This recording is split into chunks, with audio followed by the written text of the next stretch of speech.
Alrighty guys, we're back for some treasure ramp, and this is a Phyrexia, all will be one, standard brew. We're gonna go over the deck, then hop right into some ranked, but first things first, for anyone who may not know, I'm Redcat and I play aggro decks, and any decks with red in them as well, so I hope that sounds fun to ya. Also, we do got that Discord link down in the description if you're interested in joining that up. Okay, what do we got in the build here? First of all, this was a suggestion down in the comments to try out Atraxa in what is essentially a mono red build with a bunch of treasures. So yeah, we got 3 Atraxa here on the top end. We're not doing anything fancy except ramping into it with some treasures. So what gives us treasures in the build? Well, Goldhound in and of itself is of course a treasure dog. It's a 1 mana 1/1 first strike menace, tap it, sack it, add 1 mana of any color. I love this creature, man. I'm glad I've been able to play with it so much recently. We have all 4 Sticky Fingers, a 1 mana aura. Enchanted creature has menace. When this creature deals combat damage to a player, create a treasure token. When enchanted creature dies, draw a card. It happens to be a pretty powerful aura overall. We have a couple bitter reunions help us filter through the deck, but also giving our creatures haste in this build is going to be pretty decent. I mean, you can already imagine giving something like Atraxa haste, so I mean... We have all 4 Riveteers Requisitioners, 2 mana, 3/1. Whenever Requisitioner dies, create a treasure token, and then it has a blitz cost for 2 and a red. So, I mean, honestly, your creatures are gonna die anyways. At least you'll get something when this one dies, right? Hopefully it doesn't get exiled, of course. We have 4 Fable of the Mirror Breakers, naturally. Like I said too, giving stuff haste is gonna be pretty important. That's weird. Oh, we have a little visual glitch over there by the sideboard. Huh, that's interesting. I've never seen that before. Anyways, yeah, Reflection of Kikijiki, whenever it copies a target, it actually gives that target haste, which is gonna come in handy. We'll go over why in just a second. Everything about Fable of the Mirror Breaker is gonna be terrific in here. Have a couple professional face breakers, a 3 mana 2/3 with menace, and whenever 1 or more creatures you control deal combat damage to a player, create a treasure token, sacrifice a treasure, exile the top card of your library. You may play that card this turn. I don't know about in this deck using that bottom ability too often. Generally speaking, Fable Facebreaker here likes to have more on the front end, more 1-drops, more 2-drops, and so really it's just in here for that treasure ramp, you know? We have a couple Reckless Stormseekers in here. I keep bringing it up, but haste is going to be pretty important in this build, and we have a pretty great couple of creatures to lead out after the Stormseeker turn. So 3 Atsushis, of course, a 4 mana 4/4 flying trample dragon, and it is legendary, so only 3 of them. I think if it wasn't legendary, I really do think we would want 4, honestly, but either way, the legendary doesn't affect Atsushi too much because it does have a death trigger, of course, so you can exile the top 2 cards of your library.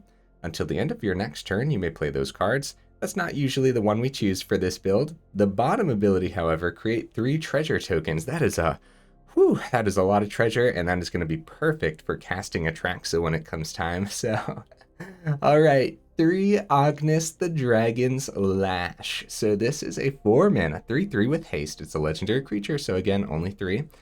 Whenever a creature you control with haste attacks, create a tapped treasure token.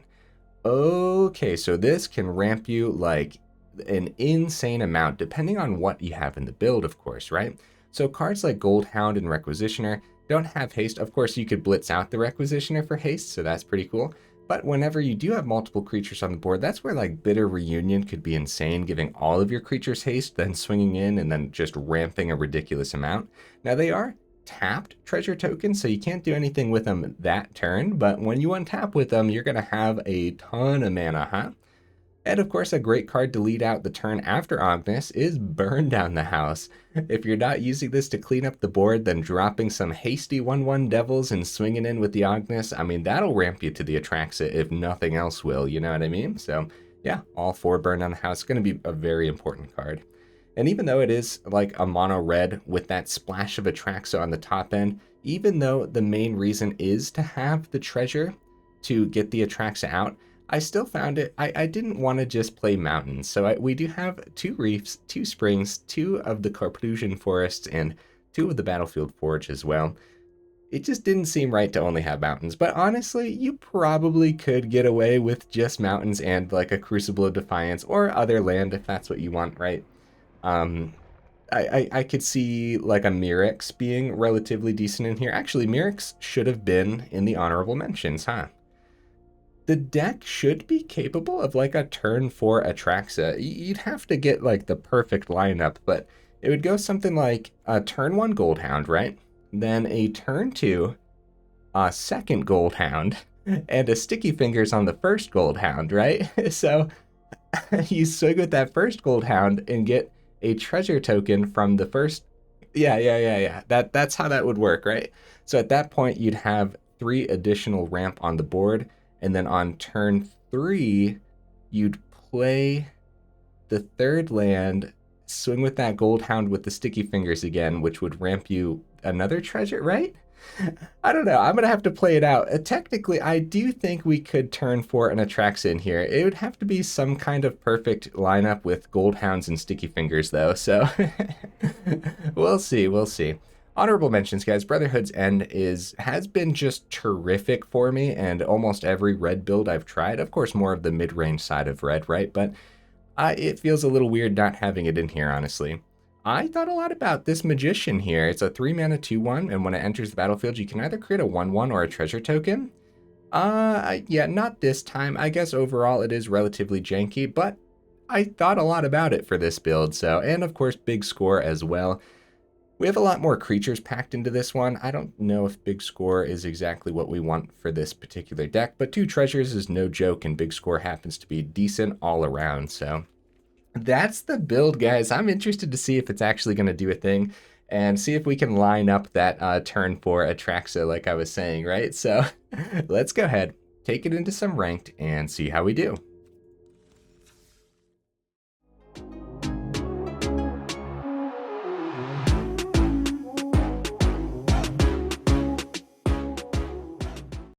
We got right into that first match, guys. Easy peasy. I'll tell you what, man. We've just been getting into these games so fast. Sure. Yeah, this is fine.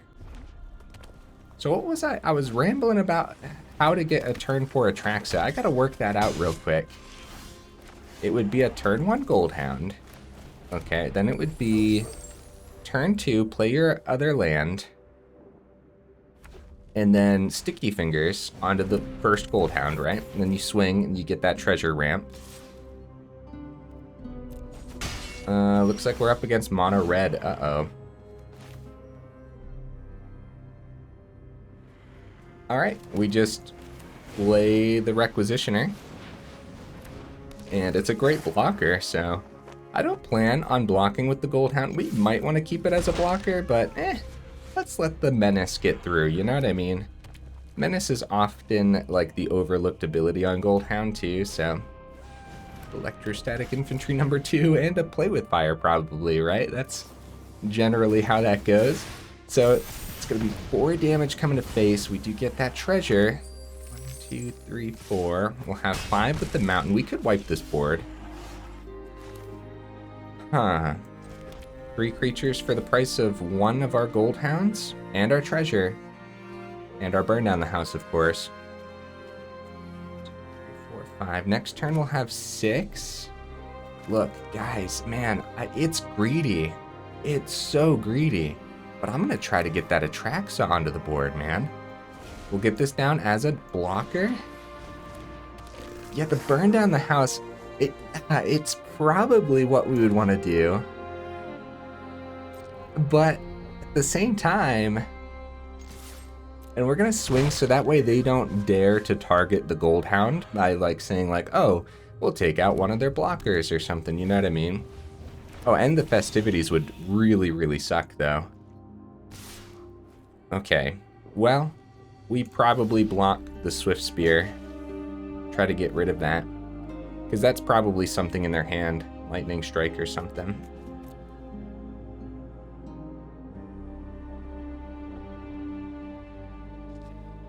Right? Yeah, it must be. Must be something.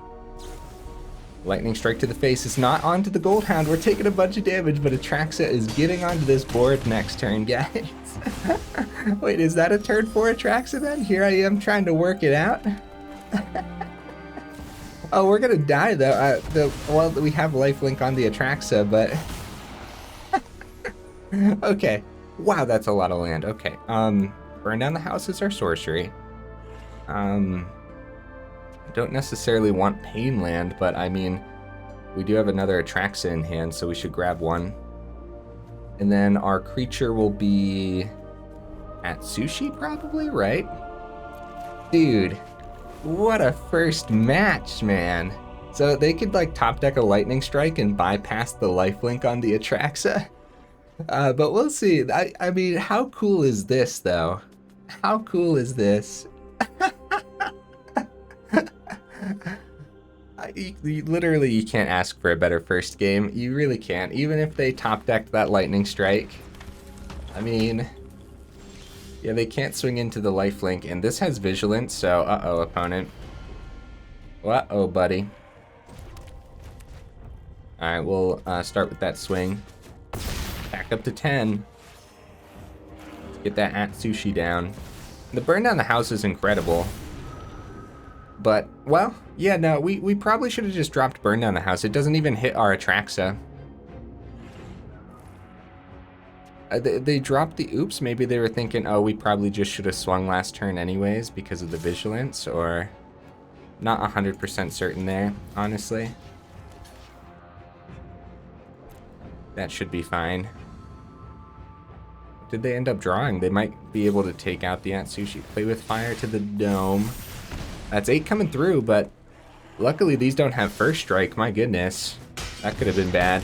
Lifelink goes through before we die. Back up to 7. And 11 coming through. And haste off the Requisitioner. Or haste off the burn down the house too.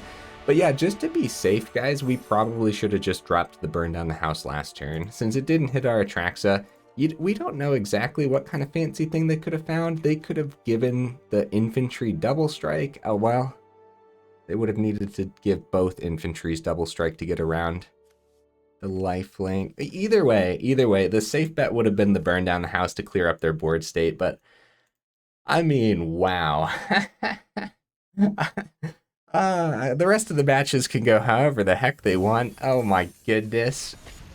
Honestly, though, like, that was some pretty fast ramping, dude. That was a lot. Now, of course, we needed that Goldhound to survive, which it happened to survive by some miracle, right? Maybe it was the fact that we were swinging. Maybe we got lucky and they didn't draw the end the festivities to clean up the Goldhound, but okay, we might have a turn 2 Fable of the Mirror Breaker here, which isn't half bad, guys. It helps you filter early on, and just those extra couple of creatures. Of course, the top goblin too is pretty insane. More mono red, really? Okay. Okie dokies. Well, let's get that turn 2 Fable. Just checking my other 3 drops to make sure, but nah, it's definitely Fable. Because now this helps us ramp a ton, filtering through. We might ditch one Requisitioner. I like the Face Breaker here, I think. If we top deck a land, if we see a land from the filter, it's probably going to be Face Breaker, swing with Shaman. Going to get 2 through here. Okay, we got a great chance to ramp. I'm actually going to ditch the Stormseeker. That might seem a little odd. But we are kind of an Atraxa build, so it makes sense to me. Face Breaker number 2's fine. Okay, we're gonna get another one. Do we just play Requisitioner? Or keep the extra 2? I'm gonna play the Requisitioner. I think this might be our chance to actually outpace Mono Red. We're about to get Reflection of Kikijiki too. I don't know, like if we play Face Breaker number 2 next turn, full swing. Ooh, that's 4 damage in the air. Who knows what they have in hand next turn. Ognis, oh man, okay. Well, none of our creatures have haste, but I'm just hyped to play with Ognis, honestly. All right, let's get a swing. I don't know if we can outpace this now that they have mechanized warfare, but bro, we got some creatures, we got some ramp. I think we just save it all. Because what it might end up being is burn down the house, copy one of the burn down the house tokens, and just full swing. The token dies, we get an extra damage off of it, or we just copy Requisitioner, get an extra treasure. They need to take care of one of these creatures.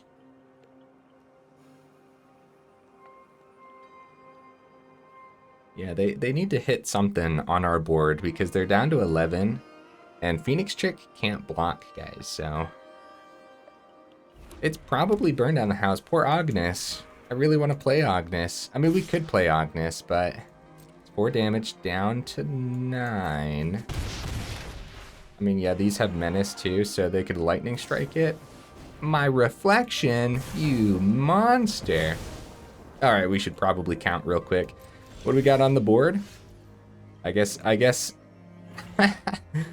we have enough. Let's just go burn down the house. We could go Ognis too. It's fine, it's fine. We'll actually like get a chance to play with Ognis soon enough.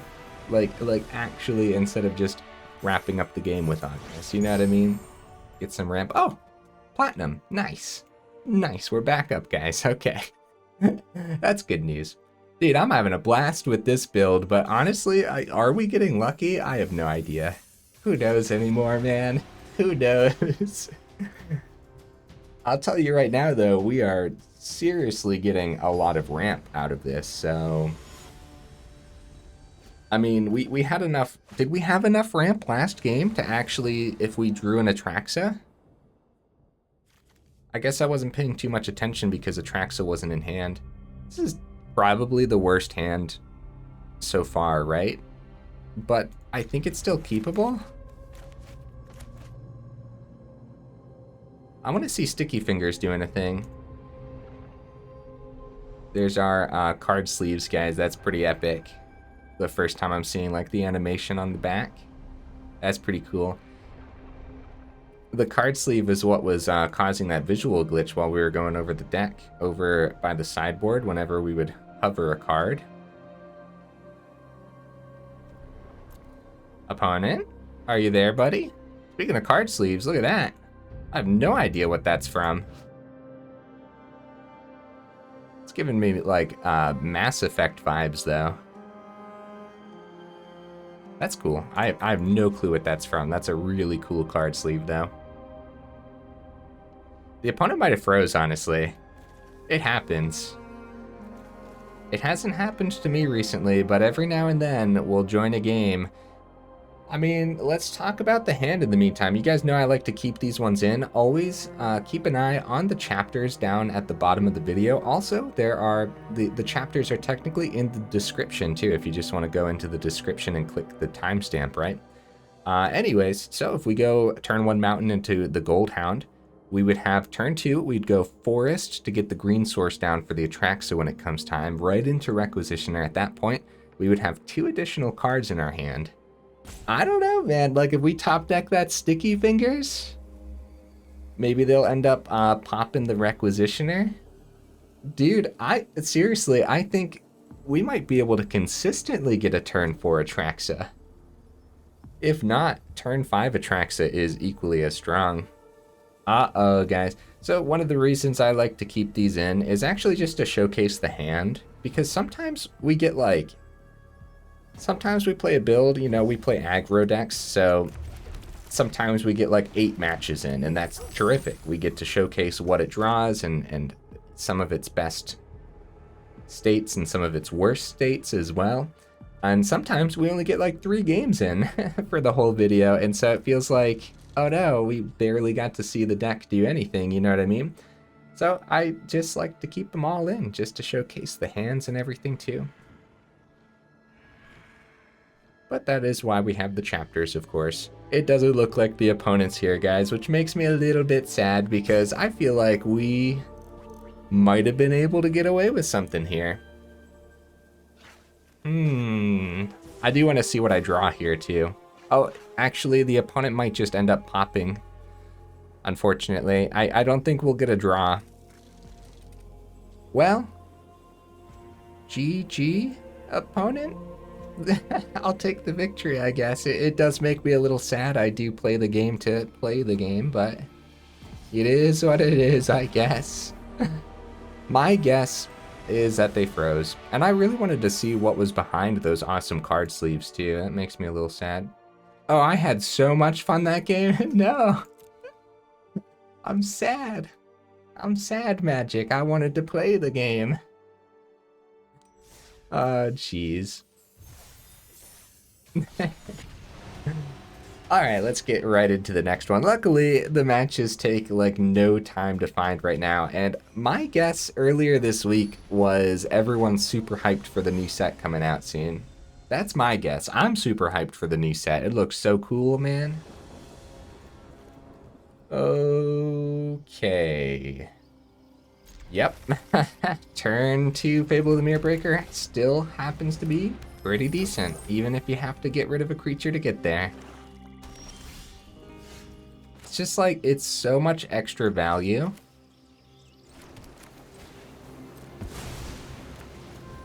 Early on, you know what I mean? And then we go into turn 2 Fable, turn 3 Fable. Like, that's just disgusting, dude. Or we could go ramp right into the Atsushi, which I suppose they probably pop the 2/2 here then with their go for the throw. I guess it could be cut down as well. I like the hand. Let's decline. I don't think I want to get rid of anything here.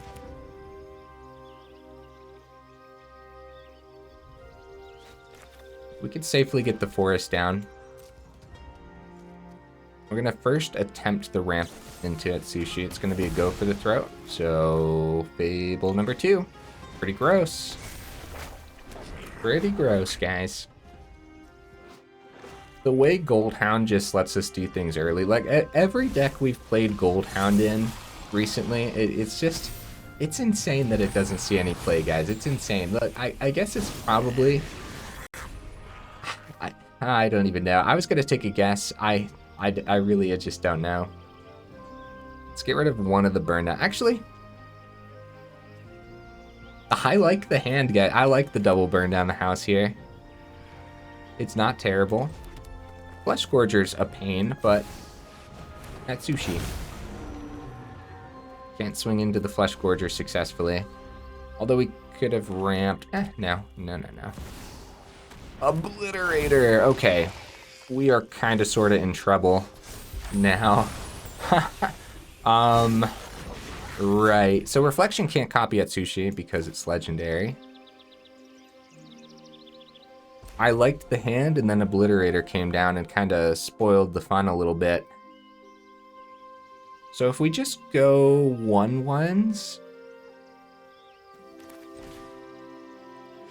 we're in trouble, guys. We're kind of sort of in trouble. Alright, let's go 1/1s. The Obliterator is really, really bad. We could swing with... Nope. Lifelink on the Flesh Gorger. As long as that Sushi can survive long enough, maybe. But... yeah, Reflection's not in here to copy our legendary creatures, obviously. Okie dokies. It's less damage, but I suppose we didn't want to lose both Reflections, right? And so we'll get the additional 1 here to the face. The Flesh Gorger's rough. They don't swing. Wow. At some point, the plan is to swing with everything to close out the game.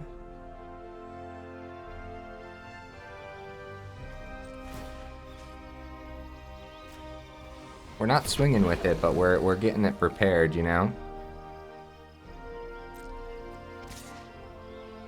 We still might be able to get there. If they play Invoke number 2, though, then we won't be able to Reflection the Devils for that extra damage. And at some point, they might start gaining some life, too. They found the go for the throat for the Atsushi. We have 6 mana on the board. We better exile the top 2 guys. Atraxa. Though we don't have like any treasure ramp though because we weren't allowed swinging with the Goblin Shaman. Oh crap. Till the end of your next turn, you may play those cards.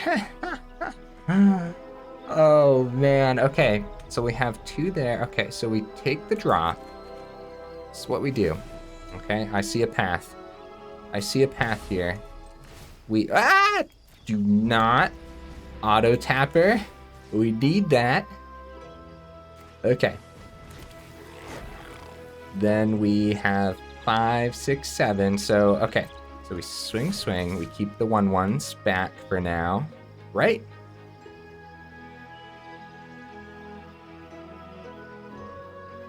Yes, we keep them back for now. I think. So they block, we have to sacrifice 2 of them. Well, maybe we should have swung. Maybe. 1, 2. And it goes Flesh Gorger, take 3 life. We accept that, yes. 1 to their face. Take action. Flesh Gorger's lifelink has to go. And then Atraxa. Wow. I mean, Atraxa still dies to a fair few things, but probably Atsushi again. Poor Ognis, man. Okay, Fable. And we will grab the Battlefield Forge, that's fine. Didn't hit too much this time around, but that's okay. The deck wasn't necessarily set up to hit a lot anyways. Should we take a damage for this? Yeah, it does have Menace. Down to 10. Shieldred's terrible, but like, I don't think we can complain too much about this setup, man. We'll see if we can get there. I don't know, I probably could have been playing this one out a little bit better too. This deck has been crazy so far, man. Holy cow, 7 mana, drop a Gix, 4 mana available. Might just be Shieldred number 2 in their hand. I know one thing, it would have been go for the throat right away if that's what they had. Like that Atraxa would be out of here. They would have been so excited to kill off the Atraxa. I know that for certain. I guess they could keep it open as an instant, but like, I don't know. I know I would have been very excited to drop the removal on it. Down to 8. Okay. Yeah, the Obliterator's tough, man. Maybe we should have been swinging with the Devils the whole time. I don't think so, though. Can successfully get Facebreaker down before the swing. I'm gonna go Atsushi instead of any copies here. Is that okay? Okay, they're down to 7. We're back up to 15. Get a treasure. Oh, I guess we could have copied. I guess we could still copy the extra devil on their turn too.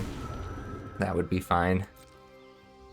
I'm not entirely certain what the opponent would be looking for here. Oh, they can bring back a Flesh Gorger, but I'm gonna go back up to 9. We are definitely struggling to get the last bit of damage through, but we have the Atsushi in the sky too, so we have 11 total. Plus the devils too. Yep, GG opponent. GG. Wow, guys. Holy cow, bro. All right, well, I think we have time for one more at least. Maybe it'll be a fast one. Maybe we have time for 2 more, honestly. I don't even know, man. This has been crazy. These matches can go however the heck they want to go. Game, if you want to flood me out, go right ahead. My day has already been made. Okay, don't actually flood me out, though. Oh no, what have I done? Okay, that's a pretty bad hand. The opponent goes first. I actually think this is a mulligan, guys. Generally speaking, I would try to keep a hand like this, but knowing how well the deck has done so far, I think we actually try to go for the victory. Okay, yeah, it's fine. We keep this. Honestly, maybe the Atraxa. And keep the mountains just in case. What if we don't see... Yeah. We still have 2 other Atraxas. Like, if we don't see land off the top in the next cup... No, we probably should have kept Atraxa because there's probably a great chance of seeing a land. And this is the type of hand that ramps into the Atraxa so well. Ah, geez, I don't know. It's a really tough decision. Ooh, and if we're up against soldiers, we're gonna have to do a lot of fast things. Probably Stormseeker turn 4 Ognis. Try to get a couple extra treasures. Yeah, I feel silly sending the Atraxa now. I was just thinking, I don't know what I was thinking. I mean, yeah. There was a chance that we didn't see a 3rd mana, but we really, really wanted the 3rd mana for the hand, so... I was gonna say, we take that trade regardless, so they better put it into the veteran.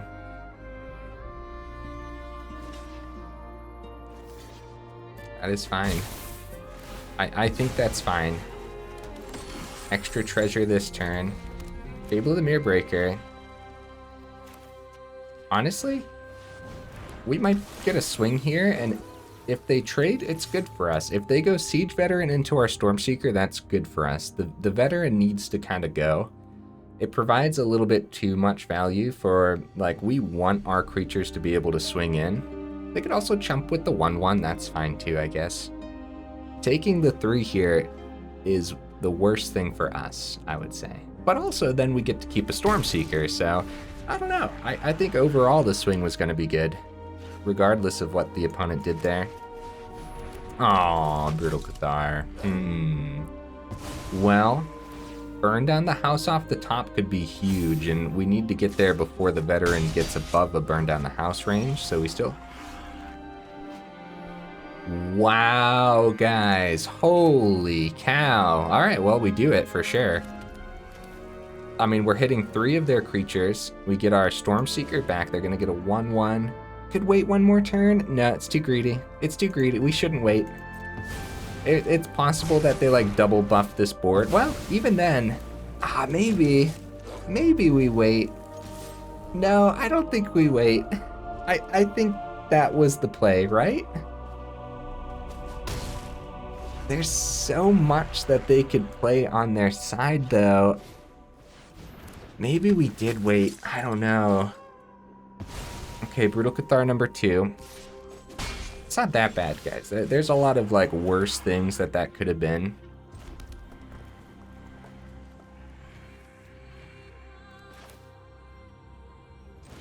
We're taking a lot of damage, but so are they.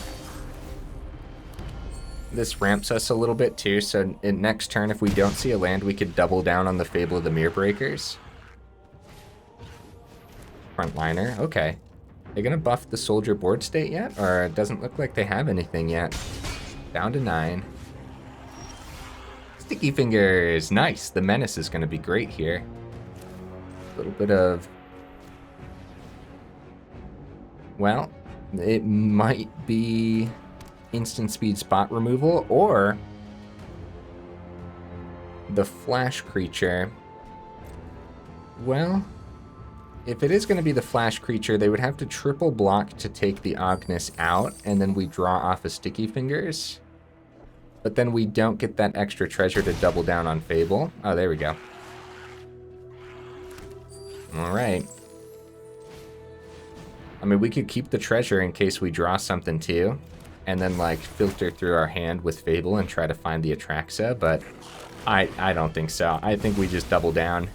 More creatures, the better when you're up against soldiers, so... Resolute Reinforcements, okay. Now we have to be prepared for them to buff this wide board state. 1, 2, 3, 4, 5. Uh-oh. Harbin. GG opponent. They fly in and that's game. They all get +1/+1. Darn, guys. I should have been prepared for this. What could we have done? There had to been, no, maybe there wasn't anything. We could have saved the burn down the house. That's big, right? If we would have waited a couple turns, maybe, maybe not. If we didn't wait, the Harbin could have come down earlier and potentially wrapped that up too. I think that could have gone either way, guys, honestly. Overall, the number of times we've lost to Harbin, like, on camera too, like the number of times that card has come down, it almost rivals Shieldred. Like, the number of times Shieldred has just gotten the opponents there has been insane, dude. I am curious what those card win rates are.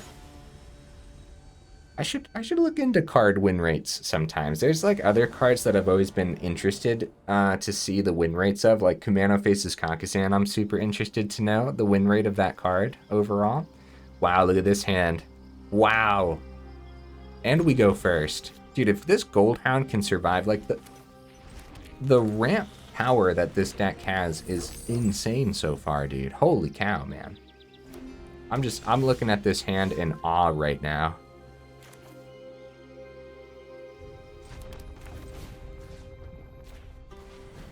Get that extra treasure. Requisitioner. Okay. So an exile on the Requisitioner would, like a lay down arms, right? This could be mono white mid-range / control. So lay down arms could be pretty bad on either of these actually, because sticky fingers, losing sticky fingers without getting the draw would be bad. Yeah, exile removal on Goldhound. Yeah, it's gonna be on Goldhound. Ah man, okay, that could have been sick, but ooh, Ognis. Ognis tells me get treasure this turn so we don't have to draw. Right, so it's going to be Facebreaker. So we don't have to rely on drawing the land to get the Ognis down. So mono white mid-range, dude, it has to lean towards them, right? Because like we like getting to that middle of the game too, but they have so much value. So many ways to draw extra, so much removal packed into mono white mid-range too, so mid-range / control. I know a lot of people like calling it control instead, which makes sense to me, but lay down arms. Okay. I'm surprised they didn't hit Requisitioner, because now we can still potentially get the death trigger on the Requisitioner, but I guess it makes sense. Because Facebreaker can be a big old pain in the butt.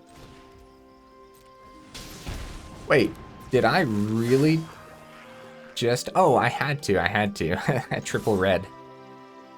And if they trade here, we get another treasure too, and for all they know, we could have an Atraxa in hand, but that's the problem going up against a build like this. I don't know if they necessarily care. I guess we would get the ETB on the Atraxa.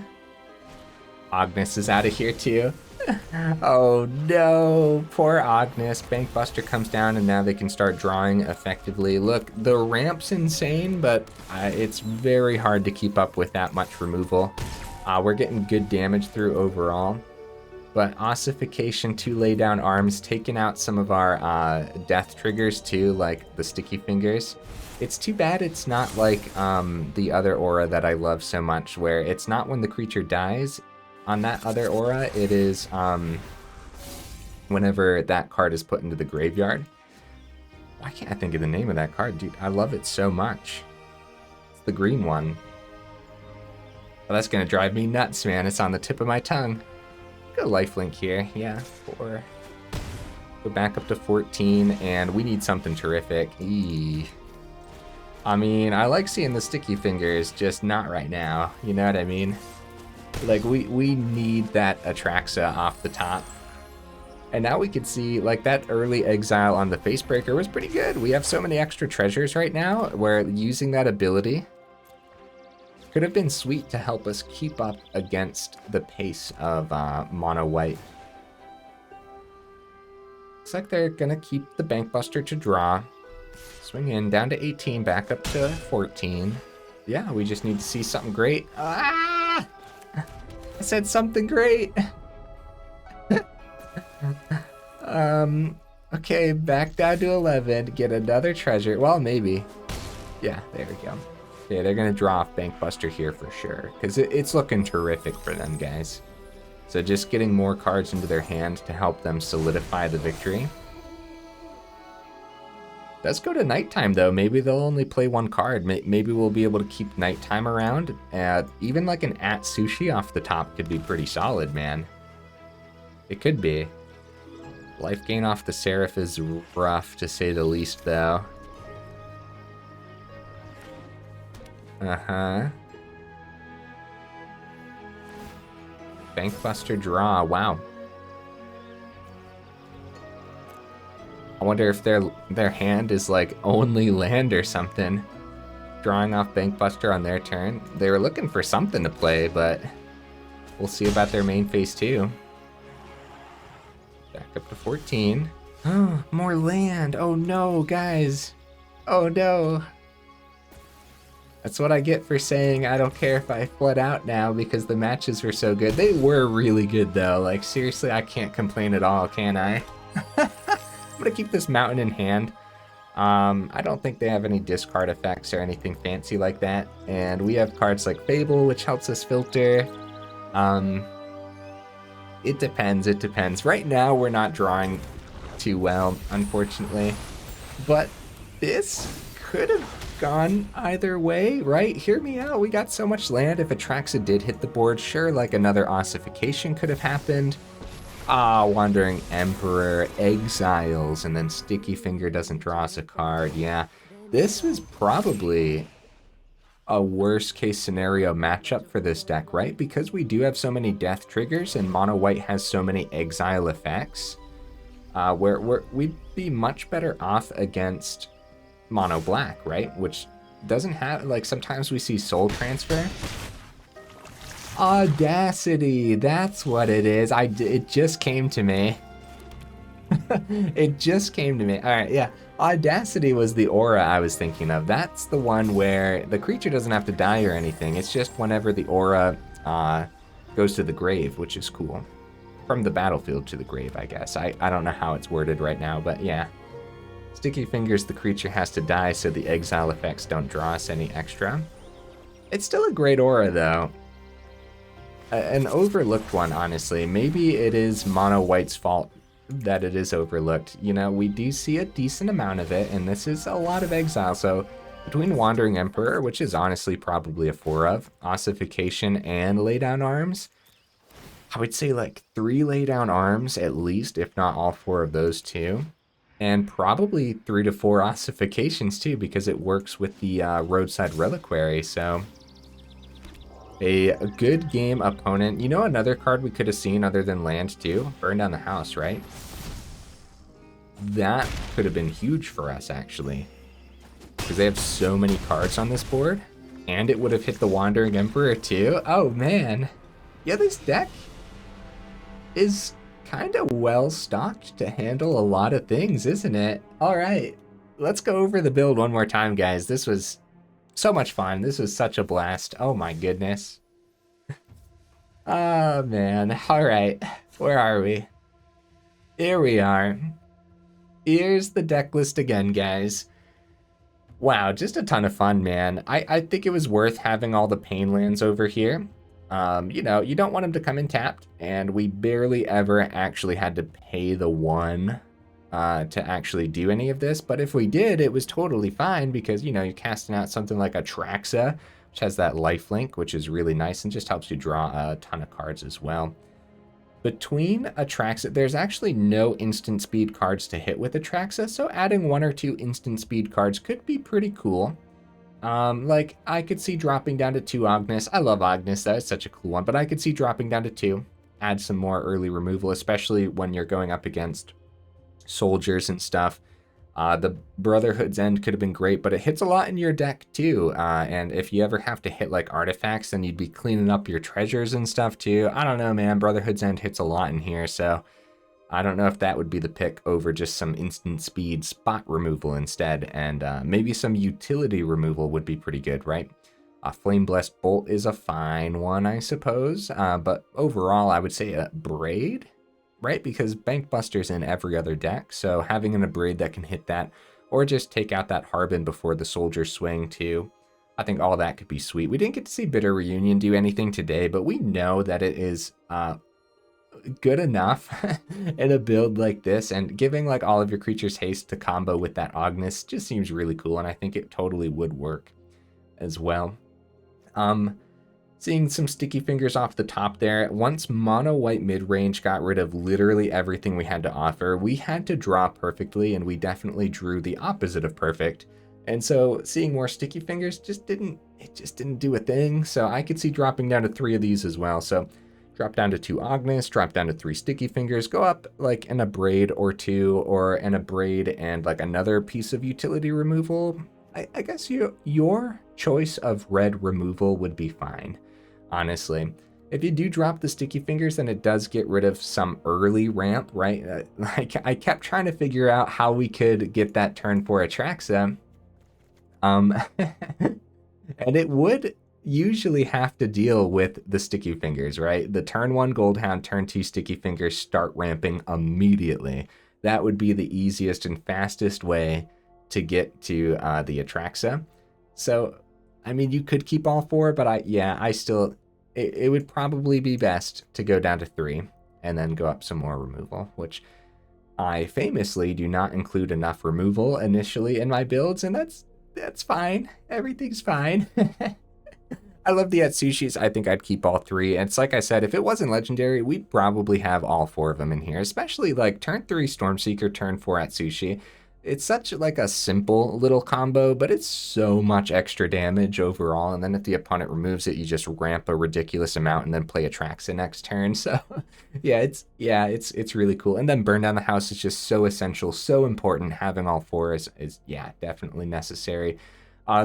The turn 1 Goldhound, turn 2 Fable of the Mirrorbreaker is as powerful as you would expect. It's kind of ridiculous. You get so much value off of Fable to begin with, that if you just do that value 1 turn earlier, like we had that insane like turn 2 Fable, turn 3 Fable, that's like powerful, dude. Like I don't care what build you're playing at that point, you know what I mean? So, all right, guys, this was a lot of fun. If you made it this far into the video, y'all are champions for real. And thank you again for the suggestion. And the suggestion again was to play like a mono red treasure ramp with Atraxa as the top end. So that's what we ended up putting together here. So very, very fun. Yeah, y'all are champions for real, and I will see you in the next video.